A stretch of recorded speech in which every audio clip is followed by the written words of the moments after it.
But anyway, it's been a really exciting week because Nikki's interviewed Stefano Pioli. We've had like an amazing week of, well, actually it wasn't an amazing weekend of games because let's start off with the big match that was supposed to blow us all out the water. And I thought, how exciting, yay.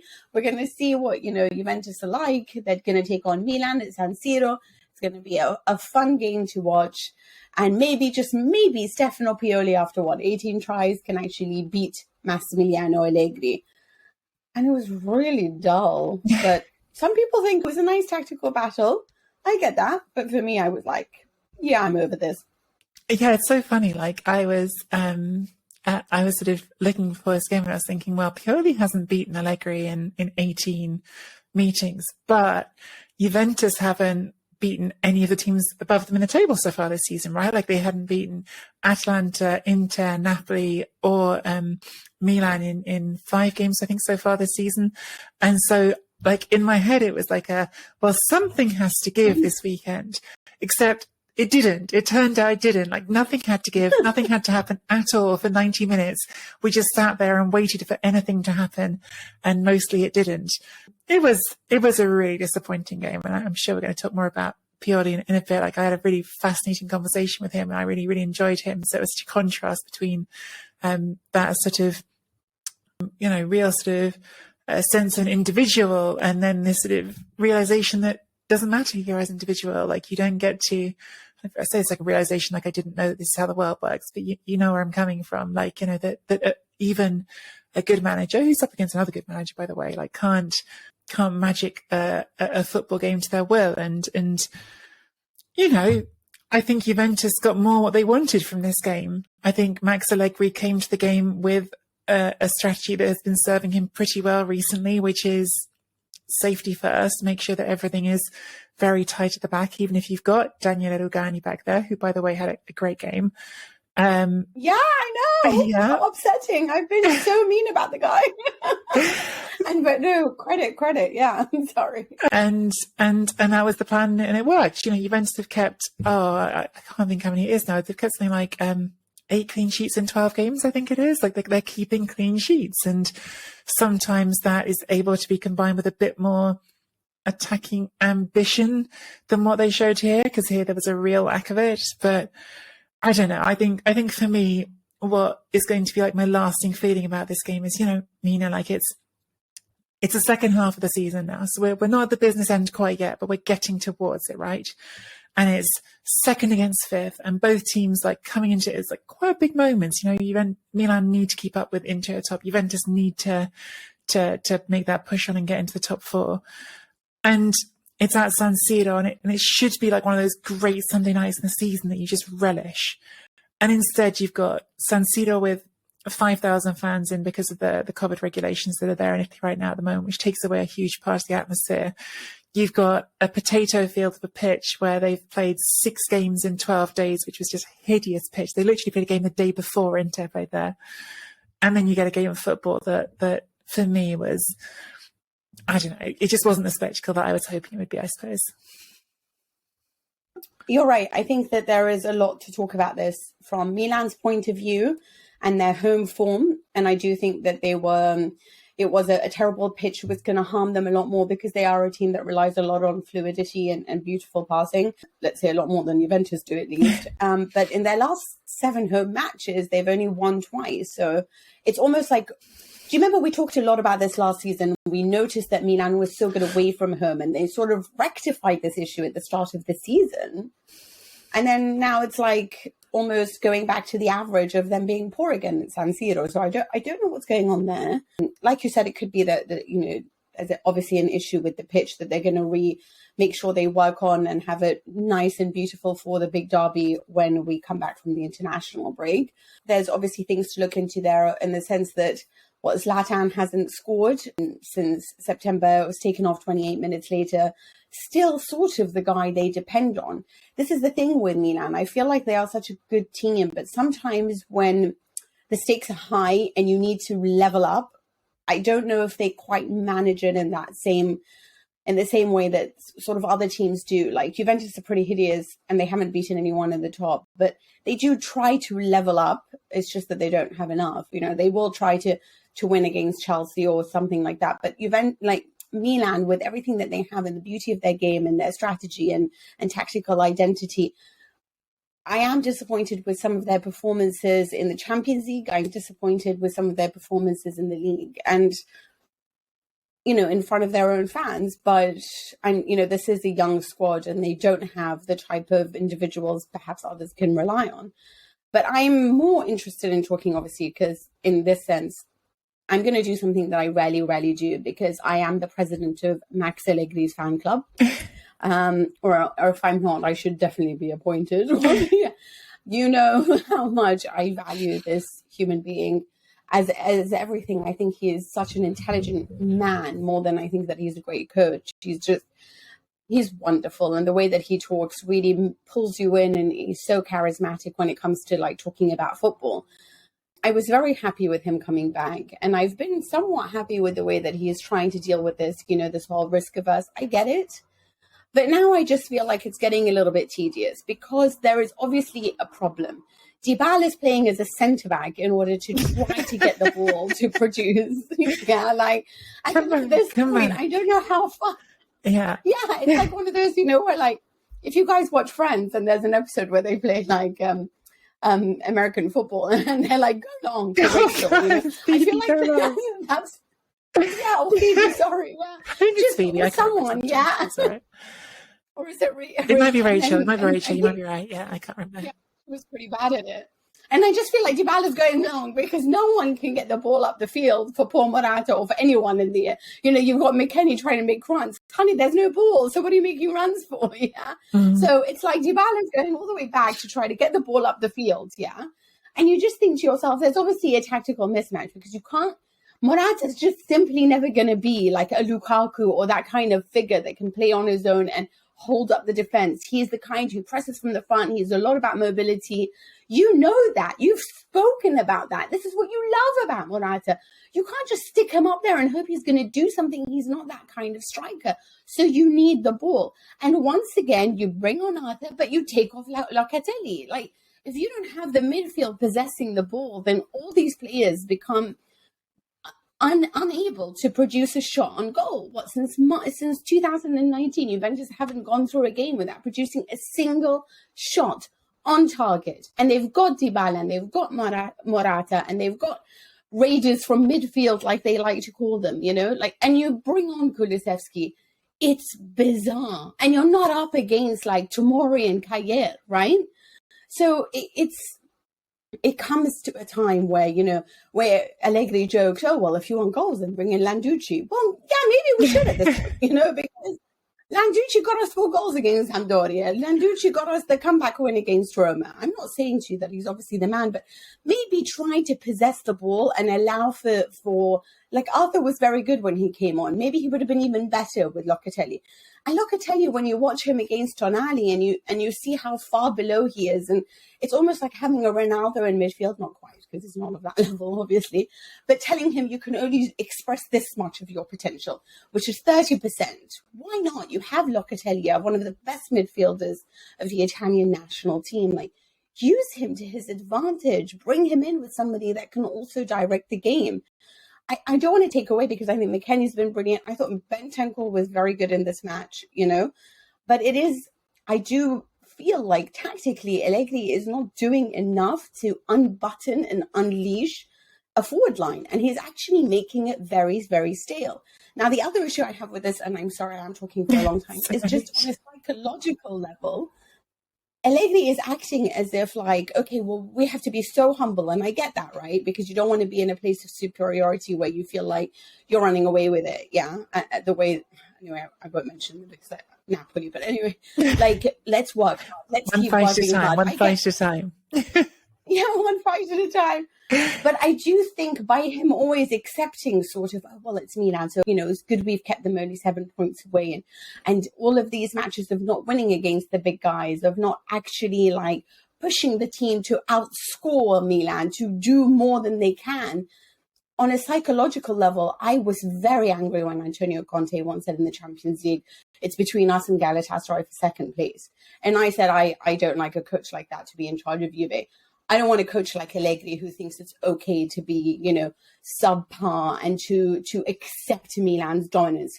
You are the coach of Juventus. So you are never not with a team that has the salary or the players or the staff or the directors that you guys have. Should you ever accept a 0-0 or even a draw with anyone that you face, including Chelsea? And the fact that you're talking with such a, well, what can we do? This is starting to bother me, because on a psychological level, you are giving your players an excuse to be mediocre, because you are not being just mediocre. You are allowing for the mediocrity to consume you. And that, for me, I'm very angry with Allegri right now. Over to you. Well, there's a lot to respond to. It's funny you're talking about, there's so many things in my head right now. You talking about liking Allegri. It's the most ridiculous story I'm going to share with you. But when I interviewed him one time at a Juventus training base, I don't know why this is like stayed in my head as like a nice act of politeness, but like in Italian, the word for discourage is extremely similar to the word for fart. It's scoraggiato instead of scorreggiato. And I was interviewing him and I tripped up over those two words and talked about him him farting instead of him feeling discouraged. And his laugh, but also like the sort of like smoothness with which he didn't really feel awkward about it, I always appreciated. That's my personal Allegri anecdote for everybody. Scoraggiato, it's very similar to scoraggiato. They're very similar words. I'm with you though, Mina. I really thought that like there were some extraordinary things said after this game, as they're sort of now. I think I'm obsessed with press conferences in Italy. They always seem to be more entertaining than the ones anywhere else. I thought it was interesting because of course Pioli was asked about glass half full, glass half empty. And he said, glass half empty, but not for this game. He said, actually, glass is half empty, really, because of the Spezia game. And again, he's tried to be really magnanimous. That's something that we talked about in the interview, that like, is that human error, things happen. But like, you could see that the 3 points dropped there already eating at him. Whereas he was saying, look, it's in the end, the draw with Juventus is fine. What hurts is the loss to Spezia. But, Allegri said, my glass is completely full. And then said what you were just alluding to, like this extraordinary, I really thought extraordinary comment about keeping the gap to Milan at 7 points. And look, I mean, the newspapers picked up on this. So it's not an original thought from me, but the idea that a Juventus manager should be talking about a 7-point gap to Milan, maintaining it being good, like in your head, like that should be like Juventus, like recent Juventus, that's when Juventus is 7 points ahead of Milan, right? Like maintaining the gap is what you say when you're ahead of them. When you're behind a team, saying, oh, it's good, we've kept that 7-point gap. When also, by the way, Italy uses head-to-head results to decide tiebreakers. So it's not just 7 points now. They've lost the tiebreaker to Milan if they end up on 11 points because of away goals get used in it as well. So it's all these little sort of things that feel like an ambition. Having said that, Mina, to sort of just to frame it from the other side for a second, this season started really, really badly. So I think there's two ways that you can look at what's happening right now. One is, am I comparing it to Pirlo last season? And if I'm comparing it to Pirlo last season, is there really the progress in the big picture we expected? I don't know. You can have that conversation for me. But if you're comparing where Juventus are now to the start of the season, I mean, it's better, isn't it? It's better. They're not losing games. Is it 9 games unbeaten? As I said before, they've got the 8 clean sheets in 12 games. Is this what he had to do? I mean, in the first 10 games, they conceded 13 goals. In the last 11, they've conceded 6. So we know that half of those are against Roma. Like, take out the Roma game, it looks even. Yeah. Yeah, that's so true.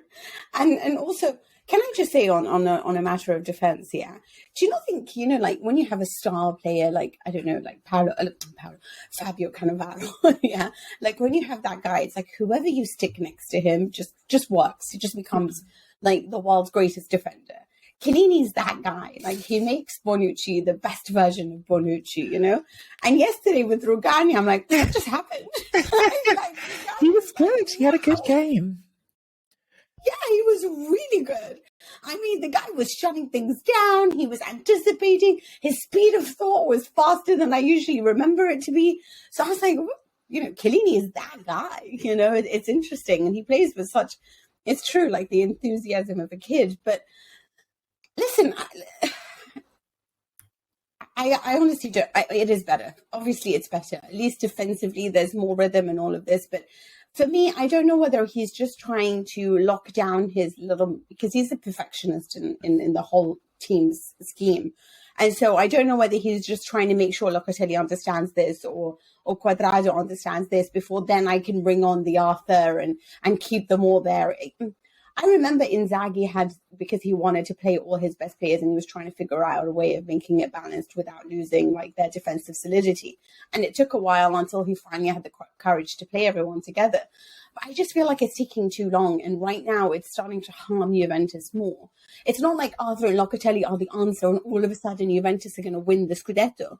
I'm just saying, like, there's not enough experimentation anymore. It's almost like we're just going to have to deal with this. And it's just getting worse on an attacking level. I mean, we know Juve can't score more than one goal unless they are under Landucci. But now it's a case of, like, in these big matches, they're not even managing shots on target or really anything of note. And I feel like, for me, like Dybala, I don't... Firstly, I get why he goes back to try to get the ball, but it's also like... This is pretty terrible. Like, you are a guy who wants 10 million, but I don't get any excitement for you. All I'm sitting there is praying that Chiesa comes back quicker than 6 months. Because for me, when I see Chiesa on the sideline about to come in, I get excited. Do you get excited when Dybala's on the sideline about to come in? Well, I mean, not for a performance like this. And it begs the question, a performance like this, whose decision is it that he's back as much as he was, because he was back a lot. Like, I mean, we joked about it, like, half playing defence, he's back the whole time. And it's funny, actually, because when we were talking about Rugani, we're back to my favourite post-game remarks again, but the thing he said after the game, where he got asked, Rugani, about, Allegri had said some nice things about him, basically saying, he'd done really well with, like, his timing, his positioning, and you sort of expect him to sort of say something nice back about Allegri, which actually he did afterwards. But his first response was like, I've got some great stuff from different coaches in my career, especially Maurizio Sarri, he says. You think, oh God. And then when you said about Dybala, I'm thinking to myself, well, Dybala looked pretty good under Maurizio Sarri. So, I mean, I'm not thinking that anyone in Turin is harking for the days of a Sarri ball, but it's funny how we're talking about two players here who actually maybe did find some of their better attributes drawn out by a different manager. And the thing with Sarri and Dybala was always just like kicking him up the bum and saying, stay closer to goal, stay closer to goal. And whether or not that isn't something Allegri can do because of the tactics and the way he's approaching games, I'm not sure. But certainly that's something that has changed. Well, yeah, if you want him to stay closer to goal, then you need to get the ball up there. And the only way you're going to get the ball up there is by playing two ball players in Arthur and Locatelli. That was the whole point. Otherwise, you just do find that it's sort of, McKennie's not going to be the guy, or Rabiot, who's going to, manipulate the ball and dribble or any of these things. Or at least Bernardeschi helps out a little bit on that. Not that he's the world's greatest either, but there is a level of, I feel sorry for Dybala because he does want the ball, but at the same time, I just think that you do this regardless of what the tactics are. You did this under Pirlo as well. Like, you love to play as a centre-back. Not the way that Mandzukic does, because Mandzukic likes to be a defensive player. But with Dybala, it is, it's annoying. But I guess it's also, I mean, we need to analyze it from Milan's point of view. Like, what is it that you think with San Siro? Like, I just don't get why their performances at home never match up to what they can produce away from it.